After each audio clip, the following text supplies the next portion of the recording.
Hello बच्चों। पिछले class में हम लोग क्वांटिटेटिव एक्सप्रेशन पढ़ रहे थे। उसमें मोलरिटी, मोललिटी, मोल फ्रैक्शन हम लोग पढ़ चुके थे। मैंने उस वीडियो में बताया भी था कि अगले वीडियो में तुम लोग नॉर्मेलिटी और रिलेशनशिप पे वीडियो बनाएंगे। तो आज पहले हम नॉर्मेलिटी से ही स्टार्ट करते हैं, उसके बाद सारे रिलेशनशिप बताते हैं। बेटा, normality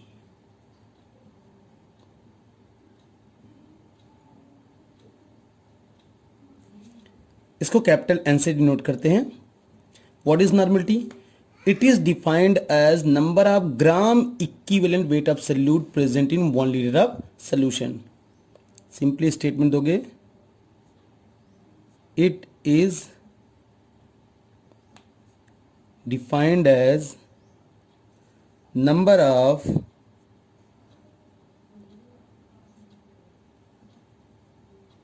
gram equivalent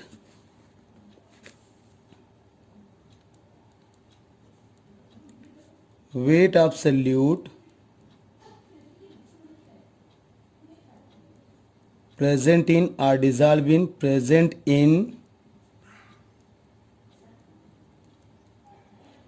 1 liter of solution.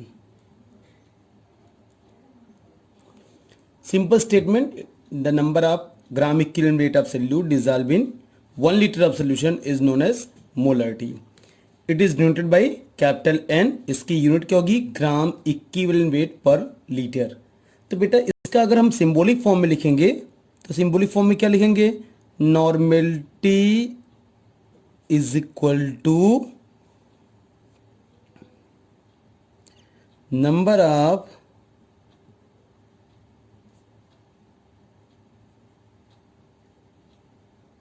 Gram equivalent weight of solute upon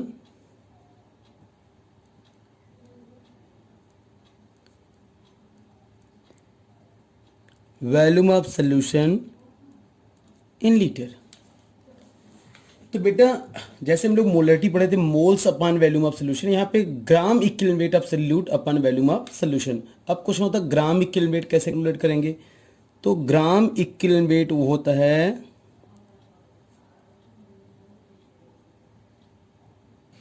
gram equivalent wait जिसका भी निकालना हो। यहां हमने सॉल्यूट का है तो इसलिए हम केवल इतना लिखे ग्राम इक्विवेलेंट वेट, जिसका निकालना हो उसका गिवन मास, जो भी मास दिया रहेगा, मास ऑफ सॉल्यूट है तो डब्ल्यू भी लिखोगे, upon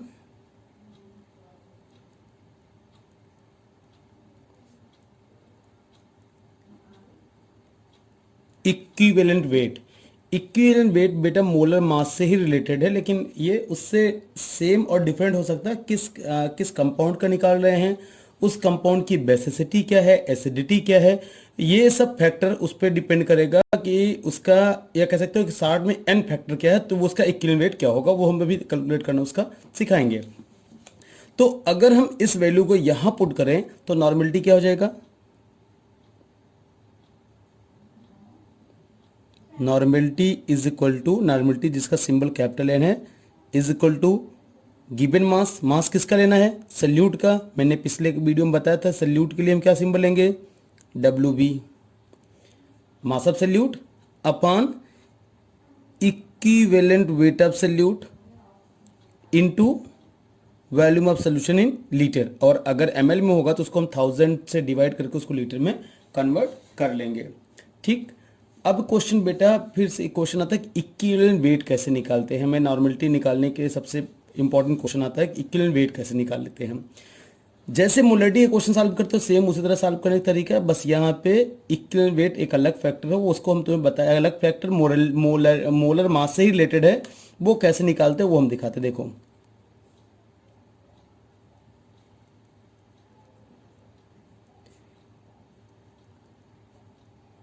equivalent weight equal to होता है, जिस भी सब्सटेंस का हमें निकालना है उसका equivalent weight equal to molar mass of that substance upon N factor. N factor क्या है? एन फैक्टर अगर एसिड है तो उसमें कितने आयनाइजेबल H प्लस आयन है, बेस है तो उसमें कितने आयनाइजेबल OH माइनस आयन है, साल्ट है तो उस पर कितना पॉजिटिव और नेगेटिव चार्ज है, या फिर ऑक्सीडाइजिंग और रिड्यूसिंग एजेंट है तो कितने यूनिट इसके ऑक्सीडेशन नंबर उस रेडॉक्स रिएक्शन में इंक्रीज या फिर डिक्रीज करेंगे। ठीक है, तो मोलर मास निकालने के, हर सब्सटेंस निकालने के इसी तरीके से निकालोगे। उसका एन फैक्टर कैसे निकाला जाता है वो हर कंपाउंड के लिए अलग अलग है। जैसे हम HCl है, एग्जाम्पल नंबर ऑफ एग्जाम्पल लेते हैं। HCl is monobasic acid. Monobasic acid means होता है जिसके पास एक आयनाइजेबल H प्लस आयन हो। बेटा HCl आयोनाइज होगा तो it gives H plus plus Cl minus ion. तो इसका इक्विवेलेंट वेट क्या होगा, इसका एन फैक्टर कितना होगा, इसका एन फैक्टर हो गया 1। तो इसका equivalent weight of HCl is equal to, HCl का मोलर मास होता है क्लोरीन का 35.5 प्लस हाइड्रोजन का 1 यानी कि 36.5 अपॉन 1 इज इक्वल टू कितना होगा, 36.5 ही होगा। H2SO4 की बात करें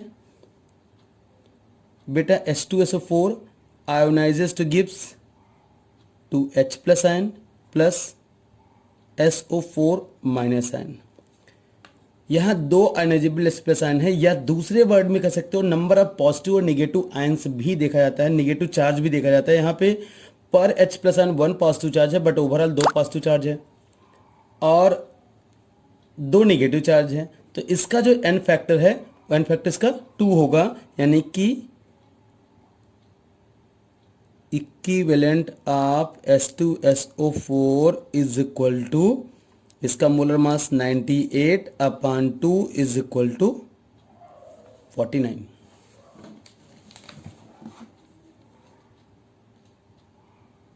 H3PO2 बेटा, H3PO2 में हाइड्रोजन 3 है लेकिन तीनों हाइड्रोजन आयोनाइजेबल नहीं है, केवल एक ही हाइड्रोजन आयोनाइजेबल होता है, H plus ion plus H2PO2 minus charge. Means there is 1 positive and 1 negative, there is only 1 ionizable H plus ion. तो इसको जो इसको हम बोलते हैं फास्फोरस एसिड, इसमें एक आयनाइजेबल H प्लस आयन है तो इसका एन फैक्टर 1 है। एन फैक्टर 1 है तो इसका इक्विवेलेंट वेट कैसे निकालेंगे बेटा, equivalent weight of H3PO2। H3PO2 अब जिसमें फास्फोरस का एटॉमिक मास 31, हाइड्रोजन का 3, अब यहां से कैलकुलेट कर लो, 31 प्लस 3 34 और ऑक्सीजन को होता 16 2 ज़ा 32, तो 34 प्लस आपका कितना हुआ 32, तो इसके जो 66, इसका जो मोलर मास आ गया वो 66 अपॉन 1, तो कितना होएगा बेटा, ये 66 ही रहेगा क्योंकि इसका एन फैक्टर 1 है। यहीं पे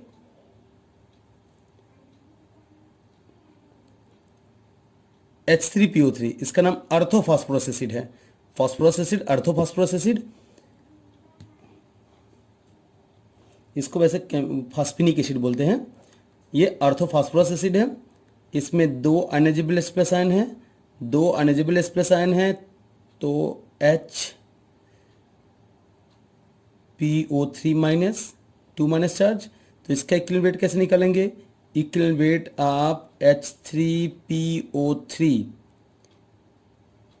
इज इक्वल टू कितना होएगा बेटा, इसमें आपका एक ऑक्सीजन यानी कि 66 और बढ़ गया, 66 और बढ़ गया तो 82, इसका मोलर मास हो गया 16 और बढ़ेगा तो 66 ऑलरेडी था तो एक ऑक्सीजन ही यहाँ पे इसमें बढ़ा हुआ है, तो ऑक्सीजन बढ़ा हुआ तो 16 और ऐड कर देंगे, तो 16 और ऐड करेंगे तो 66 प्लस 10 76 प्लस 6 82 डिवाइड बाई 2, इसका इक्विवेलेंट वेट कितना हो गया 41। Sodium carbonate it ionizes, gives 2 positive charge and 2 negative charge, 2 positive and 2 negative, तो यानी कि इसका जो n फैक्टर है 2 है, तो इसका इक्विवेलेंट वेट कितना होगा? Equivalent weight of sodium carbonate is equal to, इसका मोलर मास आपका 16 3 जा 48, 48 प्लस 12 60, 60 प्लस 23 2 जा 46, 60 प्लस 46 106, 106 अपान 2, इक्विवेलेंट वेट इसका क्या हो गया बेटा? 53। और भी हम कंपाउंड ले लेते हैं, calcium hydroxide, it ionizes gives di positive ion and 2 negative ion. तो यहाँ या कह सकते हो इट गिव्स 2 हाइड्रोक्साइड आयन, इसकी एसिडिटी 2 है क्योंकि इसके बाद 2 आयनाइजेबल H+ आयन है। ध्यान रखना बेटा, एसिड की बेसिसिटी होती है और बेस की एसिडिटी होती है। एसिड की बेसिसिटी मीन्स एक एसिड कितने H+ आयन रिलीज करता है, number of ionizable H+ ion of an acid is known as their basicity, and number of ionizable OH- ion of a base is known as their acidity. जब हम कहते हैं this acid is dibasic, dibasic यानी कि उसके बाद 2 ionisable ion है, और किसी बेस के लिए कहा जाए this is diacidic, triacidic, यानी कि उसके पास 2 आयनाइजेबल H+ आयन है, OH- आयन है, या 2 आयनाइजेबल, और ट्राई बेसिक कहेंगे तो 3 आयनाइजेबल OH- आयन है। तो बेसिसिटी एसिड की होती है और एसिडिटी बेस के लिए होती है। तो यहाँ पे जो हमने n फैक्टर यहाँ लिखे हो, तो एसिड और बेस के टर्म में स्पेशली लिख रहे हो तो लिख सकते हो मोलर मास अपान, एसिड है तो बेसिसिटी, बेस है तो उसकी एसिडिटी। तो n फैक्टर एक कॉमन टर्म होता है बेटा। अब कैल्शियम हाइड्रोक्साइड, कैल्शियम का मोलर मास होता है 40 और ऑक्सीजन का 16 प्लस 1 17, 17 2 जा 34, 40 प्लस 34 यानी कि equivalent weight of calcium hydroxide तो कितना हो गया?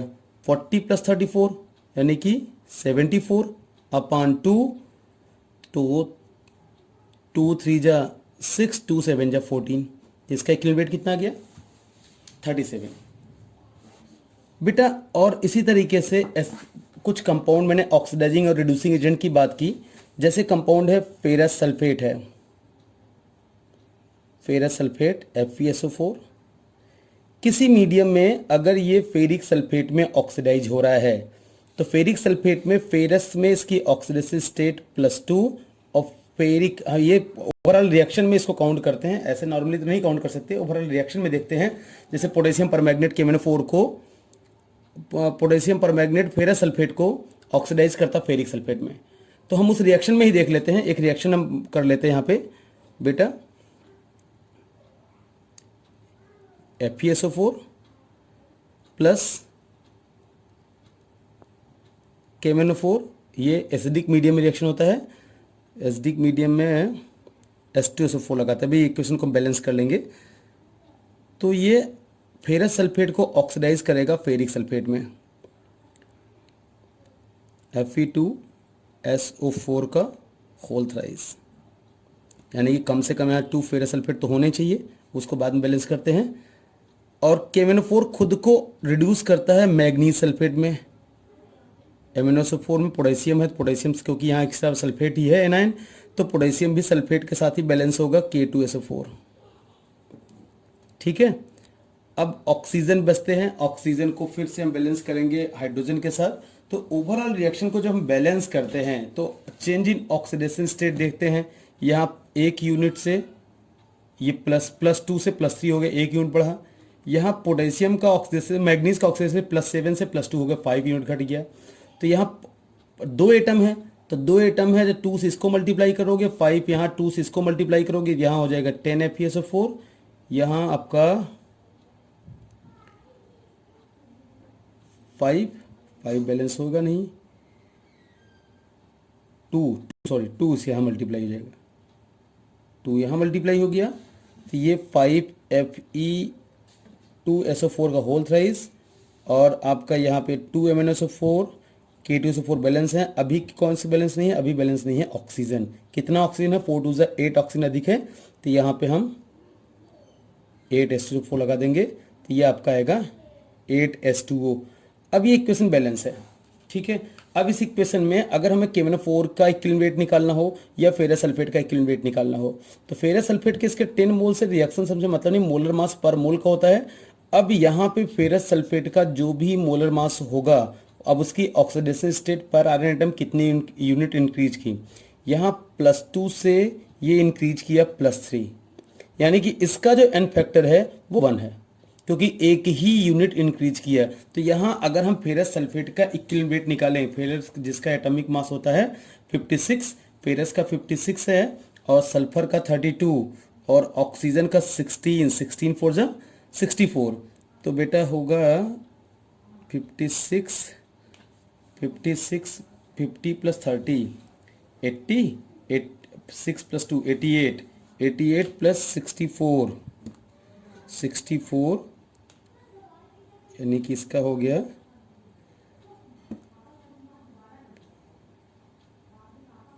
5 + 3 8, 8 6 14, 14 1 15, 152। तो इसका मोलर मास हो गया बेटा 152। तो equivalent weight of ferrous sulphate is equal to, in this reaction ध्यान रखना किसमें ऑक्सीडेज रिड्यूस होता है उस पर डिपेंड करता है। वैसे आयरन की दो ही स्टेबल ऑक्सीडेशन स्टेट है, +2 और +3, लेकिन equivalent weight of ferrous sulphate equal to molar mass. Molar mass इसका कितना लिखेंगे बेटा 152/1 इज इक्वल टू 152 ही रहेगा। अगर हम फेरिक सल्फेट का भी निकालते, मान लो ये रिएक्शन फेरिक सल्फेट रिएक्टेंट में है, फेरस सल्फेट में रिड्यूस हो रहा है, तो 1 यूनिट डिक्रीज होता है। तो इसका भी इक्विवेलेंट वेट निकालने के लिए मोलर मास अपन 1 ही करेंगे। कि यही KMnO4 का निकालना, तो इक्विवेलेंट वेट ऑफ KMnO4, तो बेटा KMnO4 का मोलर मास होता है 158, 158, लेकिन इसकी ऑक्सीडेशन स्टेट यहाँ पे कितना है, यहाँ इसकी ऑक्सीडेशन स्टेट +7 है और यहाँ मैग्नीज रिड्यूस के और सबके ऑक्सीडेशन स्टेट सेम है, जिसके चेंज हो रहे हैं हम उसके काउंट करेंगे। यहाँ मैग्नीज का ऑक्सीडेशन स्टेट +7 है, यहाँ मैग्नीज का ऑक्सीडेशन स्टेट +2 है, तो कितने यूनिट घट गया, 5 यूनिट घट गया। तो equivalent weight of KMnO4 equal to 158/5, 5 3 जा 15, 5 1 जा 5, रिमेनिंग 3 30, 5 6 जा 30, 31.6, ये इसका इक्विवेलेंट वेट हो गया। लेकिन जो KMnO4 है वो एसिडिक मीडियम में मैग्नीज Mn2+ आयन में रिड्यूस होता है बेटा, एल्कलाइन और न्यूट्रल मीडियम में ये MnO2 में रिड्यूस होता है।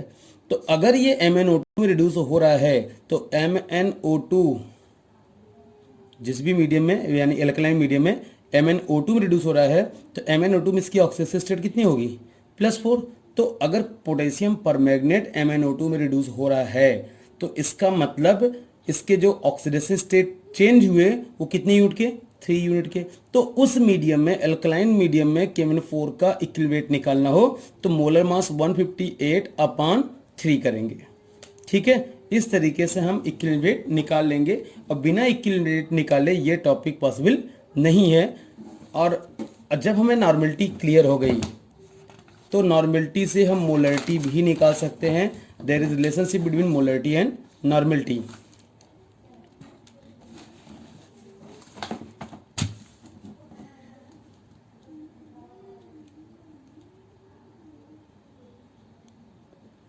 रिलेशनशिप बिटवीन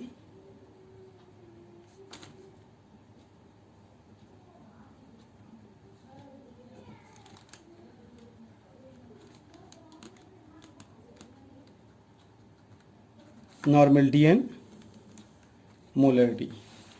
बेटा अभी अपने नॉर्मलिटी का फॉर्मूला भी लिखा था, given mass of solute upon equivalent weight of solute into volume of solution in litre. तो यहाँ इसी फार्मूले से हम आपको क्लियर कर रहे हैं कि नॉर्मलिटी और मोलरिटी का रिलेशनशिप क्या होगा। पहले हम लोग नॉर्मलिटी लिख लेते हैं। नॉर्मलिटी इक्वल टू क्या लेता है, normality equal to mass of solute, जिसको हम लोग वहाँ W भी लिखे थे, mass of solute in gram upon equivalent weight of solute into volume of solution in litre. ये नॉर्मेलिटी का फार्मूला था। तो इस नॉर्मेलिटी को हम एक दूसरे वे में रिप्रेजेंट कर सकते हैं। Normality is equal to mass upon volume, जिसको हम लोग पढ़े थे स्ट्रेंथ अपॉन इक्विवेलेंट वेट। तो स्ट्रेंथ इक्वल टू क्या होएगा बेटा? स्ट्रेंथ इक्वल टू होएगा नॉर्मेलिटी इंटू इक्विवेलेंट वेट। ये हमारा आ गया एक इक्वेशन। ठीक है, अब हम दूसरा इक्वेशन लेंगे, हम मोलरिटी लिखेंगे। मोलरिटी इज इक्वल टू, जिसको हम capital M, normality small N. Molarity is equal to क्या लिखते हैं बेटा? Mass absolute, mass absolute in gram upon, sorry, molar mass absolute, molar mass of solute into volume of solution in litre. तो यहां भी हम इसको मास अपन वॉल्यूम को हम क्या लिख सकते हैं? यहां इसको भी हम लोग बेटा स्ट्रेंथ लिख सकते हैं। मास अपन वॉल्यूम को भी स्ट्रेंथ हम लिख सकते हैं। और जब इसको स्ट्रेंथ लिख सकते हैं तो यहां भी इसको लिखेंगे molarity equal to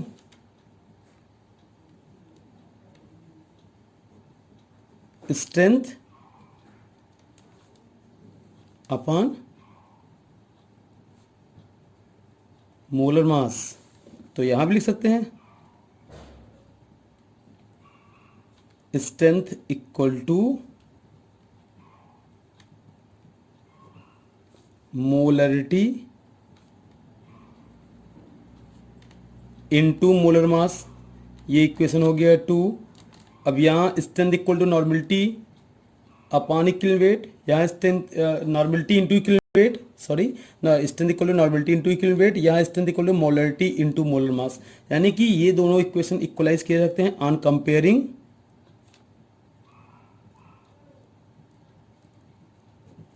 comparing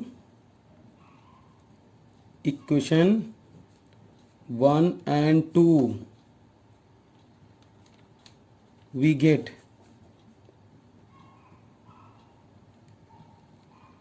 normality capital N into equivalent weight equal to molarity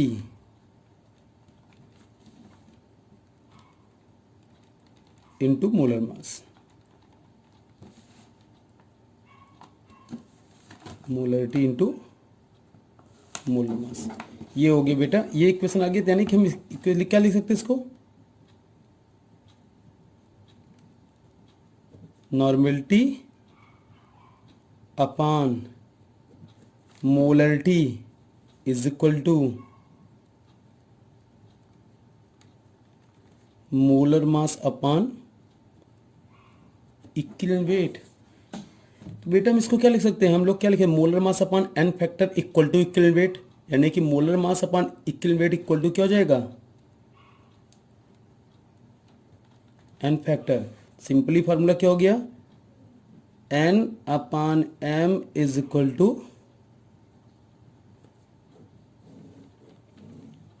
तो अगर किसी सोल्यूशन की हमें नॉर्मेलिटी गिवन है और मोलरिटी पूछा जाए तो हम इस मेथड से निकाल लेंगे। ठीक है, और मोलरिटी गिवन और नॉर्मेलिटी गिवन है तो मोलरिटी निकाल सकते हैं, मोलरिटी गिवन है तो नॉर्मेलिटी निकाल सकते हैं। यानी कि सिंपली क्या लिखेंगे बेटा? Normality is equal to molarity into n factor, or molarity equal to normality upon N factor. ये आपका नॉर्मेलिटी और मोलरिटी में रिलेशनशिप हो गया। इस तरीके से नॉर्मेलिटी और मोलरिटी को कोरिलेट कर सकते हो। अब क्वेश्चन आता है, हम अदर्स जो रिलेशनशिप है मोलरिटी और मोलरिटी का क्या रिलेशनशिप है?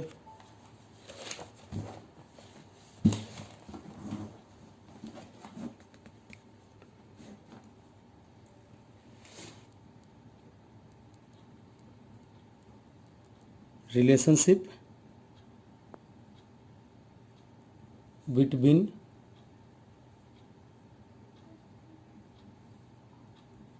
Molarity and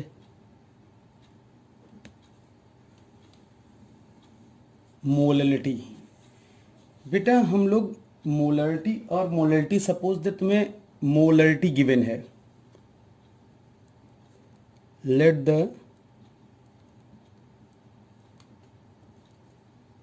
molarity of solution is m। तो ये m हमें कई चीज बताता है। Molarity means m mole solute present in 1 litre of solution. Solution का वैल्यूम दिया रहेगा, तो हमें तो मोलरिटी निकालने के लिए सॉल्वेंट का मास चाहिए। तो वैल्यूम का और डेंसिटी का रिलेशनशिप होता हम लोग जानते ही हैं बेटा। वैल्यूम पर लीटर, मोल पर मोलरिटी यूनिट क्या होगी, इसको हम लिखते हैं मोल पर लीटर, यानी कि एक 1000 ml दिया गया है, तो 1000 ml को अगर हम डेंसिटी से मल्टीप्लाई कर देंगे सोल्यूशन की यहाँ पे, यानी कि दूसरी चीज़ क्या होगी, सोल्यूशन की डेंसिटी भी गिवन होनी चाहिए, तभी हम कर पाएंगे, अदरवाइज मोलरिटी से निकाल नहीं सकते। तो अगर डेंसिटी गिवन है तो बेटा ये पर लीटर यानी कि 1000 ml से अगर हम डेंसिटी को मल्टीप्लाई करेंगे तो हमें सोल्यूशन का मास आ जाएगा। ऑलरेडी यहाँ की सीधी सीधी मतलब है मोलरिटी m, इसका मतलब क्या हो गया, means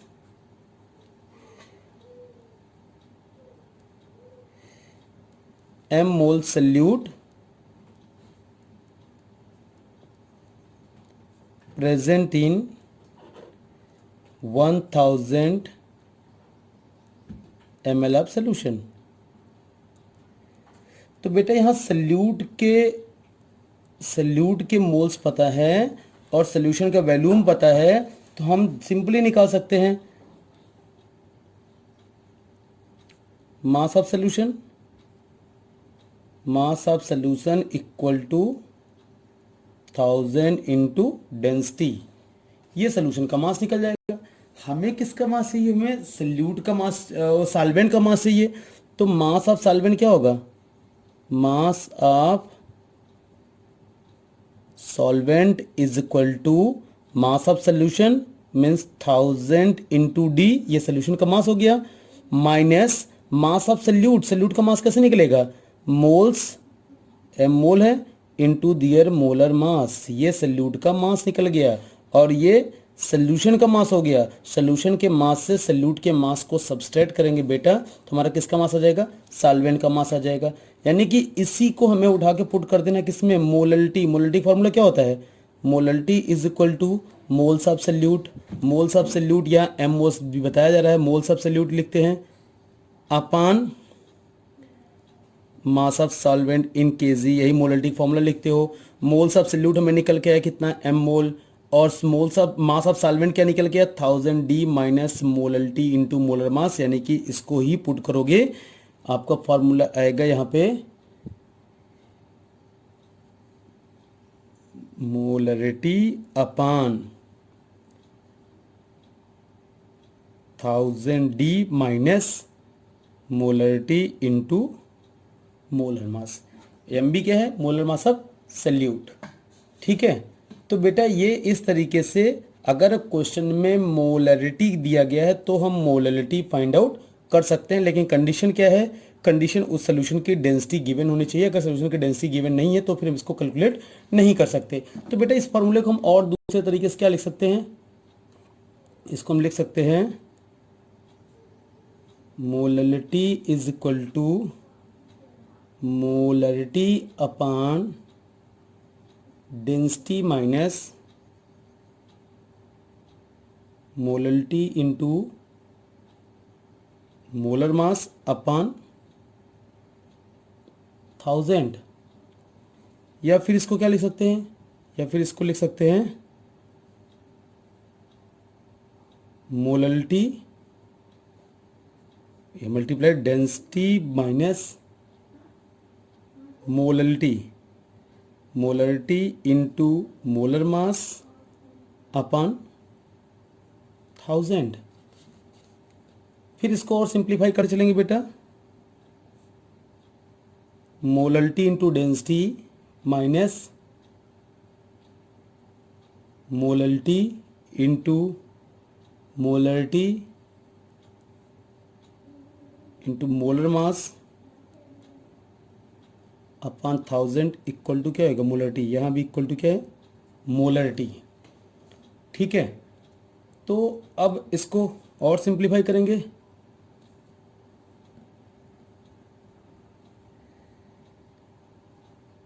molarity 1 plus molarity into molar mass upon 1000 equal to molarity into density. यानी कि फॉर्मूला आपका आ गया molarity is equal to molarity into density upon 1 plus molarity into molar mass upon 1000। इस तरीके से मोलरिटी दिया गया तो मोलरिटी, और मोलरिटी दिया गया है तो मोलरिटी हम कैलकुलेट कर सकते हैं। ये मोलरिटी और मोलरिटी के बीच रिलेशनशिप है बेटा। इसी तरीके रिलेशनशिप मोलरिटी और मोल फ्रैक्शन है में है। Relationship between molarity and mole fraction of salute. ध्यान रखना, मोल फ्रैक्शन ऑफ सल्यूट। तो बेटा अगर मोलरिटी गिवन है, मैंने ध्यान रखना, let the molarity of solution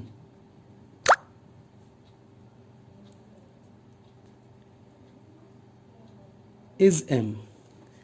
ये मोलरिटी देने का मतलब क्या हो गया, it means m mole solute present in 1000 gram of solvent, यानी सॉल्वेंट का मास पता चल गया। इसका मतलब हो गया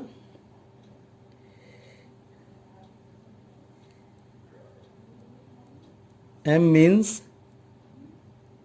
m mole solute present in 1000 gram of solvent. तो बेटा अगर हम सल्यूट की मोल्स पता चल गया और सॉल्वेंट की मास पता चल गया तो सॉल्वेंट का मोल्स निकल जाएगा। मोल फ्रैक्शन निकालने के लिए चाहिए क्या, सभी कंपोनेंट के मोल्स।